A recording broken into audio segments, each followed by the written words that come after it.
16 ফেব্রুয়ারি ছিল আমার জন্মদিন, আর জন্মদিনের পর কাল 22 ফেব্রুয়ারি ছিল প্রথম রবিবার, আর রবিবার মানে সেলিব্রেশন। সেই উপলক্ষে কাল কিছু গেস্ট ইনভাইটেড ছিল, আর আমি বানিয়েছিলাম আমার হাতের বানানো একটি চিকেনের রেসিপি, যেটা আজকে তোমাদের সাথে আমি শেয়ার করতে যাচ্ছি।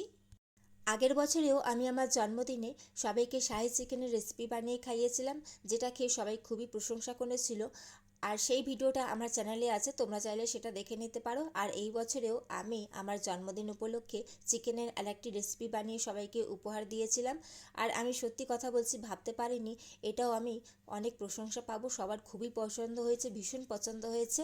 তো আজ তোমাদের সাথে সেই রেসিপিটা শেয়ার করতে যাচ্ছি। চলো তাহলে কথা না বাড়িয়ে শুরু করা যাক আজকের রেসিপি।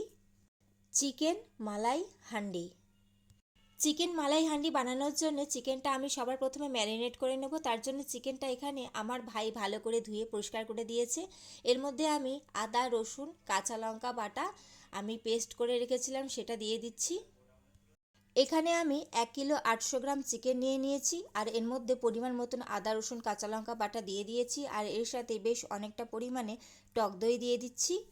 এখানে আমি মোটামুটি 250 গ্রাম টক দই ইউজ করেছি, এর থেকে বেশি দিইনি। আর এর সাথেই পরিমাণ মতন নুন দিয়ে দিচ্ছি। আর সমস্ত কিছু ভালো করে আমি এটা মাখিয়ে রেখে দেব। মিনিমাম আধা ঘন্টা তো রাখতেই হবে, আমি এটা 2 ঘন্টা ম্যারিনেট করে রেখেছিলাম। নামটা হয়তো এর অনেকটাই কঠিন, কিন্তু বানানোটা খুবই সহজ।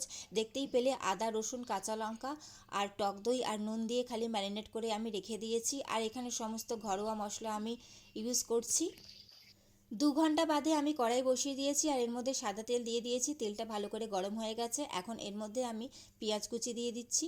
যেহেতু আমি 1 কিলো 800 গ্রাম চিকেন রান্না করেছি, সেই হিসাবে আমি চোখের আন্দাজে আমি পেঁয়াজটা এখানে দিয়ে দিয়েছি। আর যেহেতু গ্রেভিটা কিন্তু পেঁয়াজ থেকেই হবে, তো পেঁয়াজটা যথারীতি একটু বেশি পরিমাণেই লাগবে।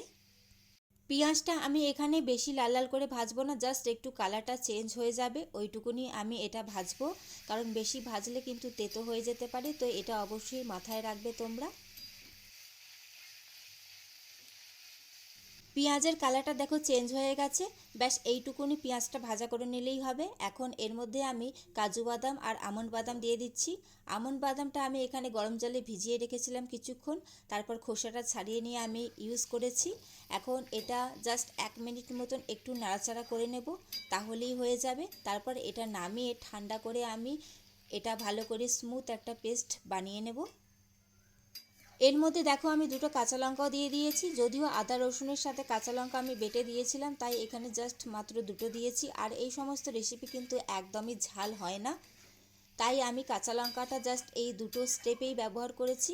আর এখানে কোনো রকম লঙ্কার গুঁড়ো বা হলুদ গুঁড়ো বা লঙ্কার ব্যবহার কিন্তু এখানে কোনো রকম হবে না। এর থেকে বেশি আমি আর ভাজবো না। এখন এটা আমি তেল ঝরিয়ে তুলে ঠান্ডা করে নেব।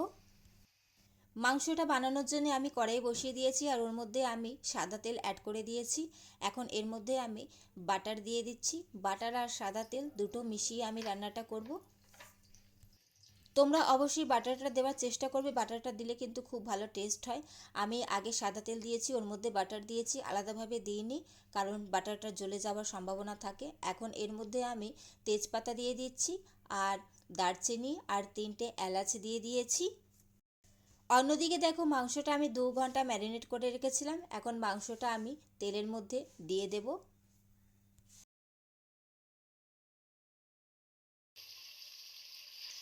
সমস্ত ম্যারিনেট করা চিকেনটা আমি দিয়ে দিচ্ছি তেলের মধ্যে। এই সময় গ্যাসের ফ্লেমটা অবশ্যই হাইতে রাখতে হবে, কারণ যেহেতু দই দিয়ে ম্যারিনেট করা ছিল, প্রচুর পরিমাণে জল বেরোবে দই থেকে। তাই এই প্রসেসটা করার সময় কিন্তু অবশ্যই গ্যাসের ফ্লেমটা হাইতে করে কিন্তু নাড়াচাড়া করে নিতে হবে। এখন 15 থেকে 20 মিনিটের জন্য আমি এটা ঢাকা দিয়ে হতে দেব, যাতে সমস্ত জলটা বেরিয়ে সুন্দরভাবে কষানো হয়ে যায়। অন্যদিকে পেঁয়াজ বাদামটাও ঠান্ডা হয়ে গেছে। এখন এটা আমি মিক্সার জারের মধ্যে নিয়ে এর মধ্যে পরিমাণ মতন একটু জল দিয়ে স্মুথ একটা পেস্ট বানিয়ে নেব। দেখো স্মুথ একটা পেস্ট বানিয়ে নিয়েছি। অন্যদিকে ঢাকা খুলে অবশ্যই একবার করে নাড়াচাড়া দিয়ে দিতে হবে, যাতে নিচে না লেগে যায়। আর দেখো তেলগুলো ওপরে ভেসে উঠছে। আমি আবার ঢাকা দিয়ে এটা রেখে দেব। 10 মিনিটের জন্য আমি আবারও ঢাকা দিয়ে এটা সুন্দর করে কষিয়ে নিয়েছি। আর দেখো দইটা সুন্দরভাবে কষানো হয়ে গেছে আর তেলগুলো দেখো সব ভেসে উঠেছে। এখন পেঁয়াজের পেস্টটা আমি এর মধ্যে পুরোটাই অ্যাড করে দিয়েছি। এর সাথেই আমি মিক্সারের বাটি ধোয়া জলটাও দিয়ে দিচ্ছি, কোনো কিছু একদমই ফেলা যাবে না। এর সাথেই আমি কিছু গুঁড়ো মশলা দিয়ে দেবো। এখানে আমি 2 চামচ ধনে গুঁড়ো নিয়েছি আর 1 চামচ জিরে গুঁড়ো নিয়েছি। এর সাথেই আমি 2 চামচ মতন চিলি ফ্লেক্স দিয়ে দিচ্ছি। আমি কাশ্মীরি শুকনো লঙ্কাটাকে শুকনো খোলায় ভেজে ওটাকে গুঁড়ো করে নিয়েছি মিক্সারের মধ্যে। এখন আমি এর মধ্যে কোনো রকম নুনের ব্যবহার করিনি। ম্যারিনেটের সময় আমি যথেষ্ট বেশি পরিমাণে নুন দিয়েছিলাম, তাই শেষে নামানোর আগে আমি নুনটা চেক করে নেব, লাগলে অবশ্যই দেওয়া যাবে। এখন সমস্ত মশলাটা চিকেনের মধ্যে ভালো করে মিশিয়ে দিতে হবে। আর যত বেশি সময় যাবে, যত কিন্তু চিকেনটা কষানো হবে, তত কিন্তু চিকেনের কালার চেঞ্জ হতে থাকবে। এখন এরকম সাদা সাদা কালার লাগছে, কিন্তু পরবর্তী সময় এই সাদা কালারটা আর থাকবে না।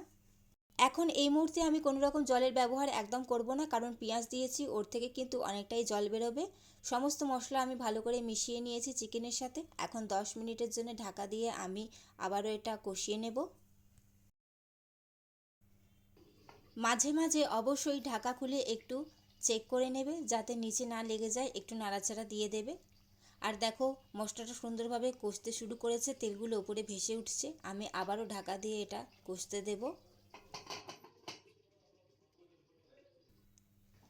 5 মিনিট মতন আমি আবারও কষিয়ে নিয়েছি। এখন ঢাকা খুলে দেখো জলটা অনেকটাই কমে গেছে, যেটুকুনি জল বেরিয়েছিল শুকিয়ে গেছে।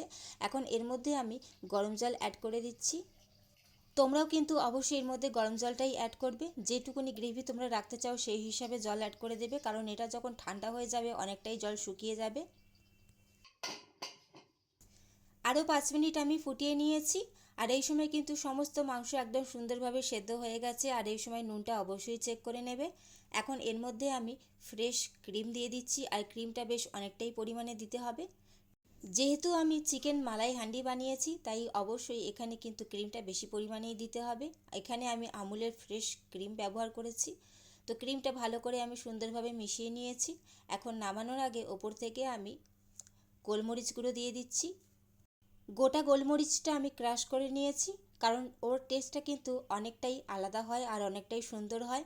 আর এর সাথেই আমি কাসুরি মেথিও দিয়ে দিচ্ছি বেশ অনেকটাই পরিমাণে। এর ফ্লেভারটা কিন্তু মাংসের টেস্টটা একদম চেঞ্জ করে দেবে। আর সত্যি অসাধারণ লাগে খেতে, তোমরা অবশ্যই এগুলো দেওয়ার চেষ্টা করো। ফাইনালি চিকেন মালাই হান্ডি রেডি হয়ে গেছে। আমি গ্যাসের ফ্লেম অফ করে দিয়েছি। কেমন লাগলো তোমাদের চিকেন মালাই হান্ডি অবশ্যই সেটা কমেন্ট করে জানাবে। ভালো লাগলে অবশ্যই লাইক কমেন্ট শেয়ার করে দিও, এবং অবশ্যই আমার চ্যানেলটি সাবস্ক্রাইব করে আমার পাশে থেকো বন্ধুরা।